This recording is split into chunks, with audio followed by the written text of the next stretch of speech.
Right now, a three-digit number is deciding things about your life that you didn't even know it controlled.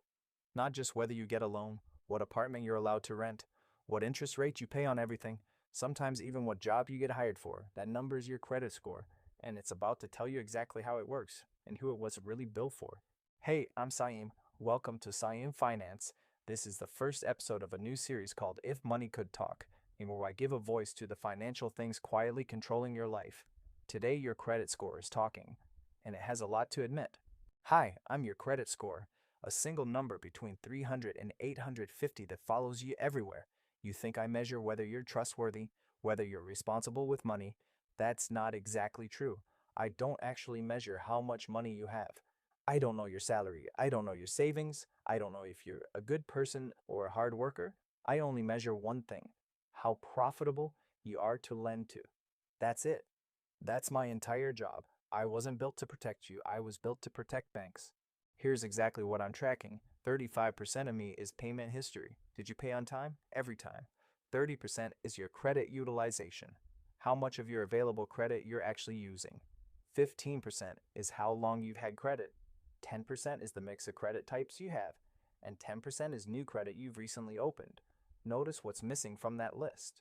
Your income isn't in there. Your savings isn't in there. Whether you live paycheck to paycheck isn't in there either. You could be drowning in debt with a six-figure salary and still have a great score, as long as you pay on time. Meanwhile, someone with zero debt who simply never opened a credit card might have almost no score at all. That sounds backwards, but it makes perfect sense once you remember who I actually work for. Now here's the part that should actually concern you, because the system that built me rewards a very specific kind of behavior, and it's probably not what you'd expect. Picture two people. Person one never uses credit cards, pays cash for everything, has zero debt. Person two has three credit cards, carries a small balance, and pays it down every month. Who do you think has the better score? Person two. Almost every time. Why?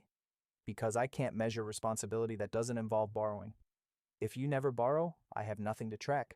So I quietly reward people who use debt consistently. I barely notice people who avoid it entirely. This isn't a conspiracy, it's just math, built by an industry that profits when you borrow.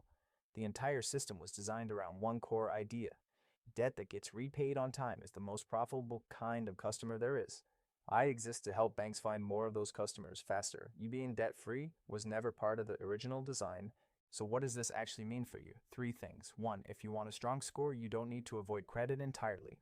You need to use a small amount of it consistently and pay it off every single month.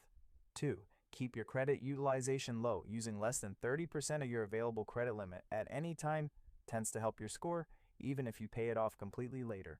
3. Don't close old credit cards just because you stopped using them. Length of credit history matters, and closing old accounts can actually hurt you. I'm not telling you debt is good. I'm telling you to understand the actual rules of a system you've been playing without ever reading the rulebook.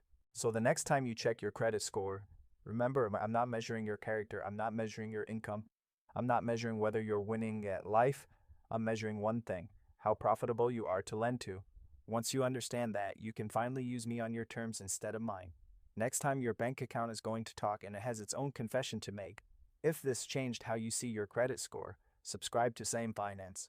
Every week, something controlling your money finally tells you the truth. Comment below, what's your credit score right now? Let's see how many of us actually know it. I'll see you in the next one.